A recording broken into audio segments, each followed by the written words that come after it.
আমরা একটু কথা বলতে চাচ্ছিলাম, মানে কি কি আটক করছেন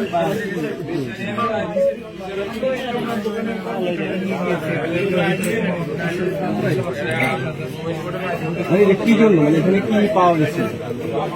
এখানে এমন কিছু দ্রব্য পেয়েছি যেটা আমার কাছে পাওয়ার কথা না, সেটার জন্য সেটা হয়তো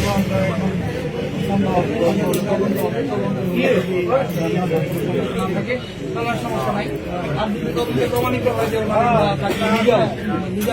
রাখতে পারবে, মানে কি পাওয়া গেছে ক্লিয়ার করতে? সিল পাওয়া গেছে, অনুমোদিত সিল, যেটা আমার কাছে থাকার কথা। কি ব্যবস্থা নেওয়া হয়েছে এখন? নিয়মিত মামলা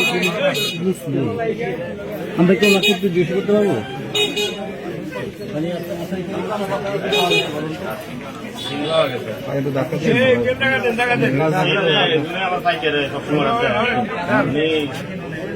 অর্ডার দিচ্ছে যে কালকে দিতে হবে, শুক্রবার অর্ডার দিচ্ছে আর কি। আগামীকালকে আমার ফার্স্ট সেল দিতে হবে, নির্বাচন সিটি ভাবে বলছে বয়সে। আমি বলছি এমনি তো আমার থাকতো না বয়স দেওয়ার জন্য, তো বয়স দিয়ে যাচ্ছে। পরে আমি শনিবারে তো এই ব্যক্তি শনিবারে নেই, পরে আবার ওই গতকালকে নেওয়ার জন্য বলছিল যে কই আছেন, আসেন তো না। আমি তো ওই নামাজ পড়তে আসছি, নামাজ পড়ি আয় ওই শেষ হয়ে বাচ্চা দিকে খাইয়ে না ভাই, পরে আর আসেন। সিলটা কি আপনি বানাতে পারেন? যিনি অর্ডার দিচ্ছেন তিনি কি? সিলটা কে বানায়, কে অর্ডার দিচ্ছে আপনাকে?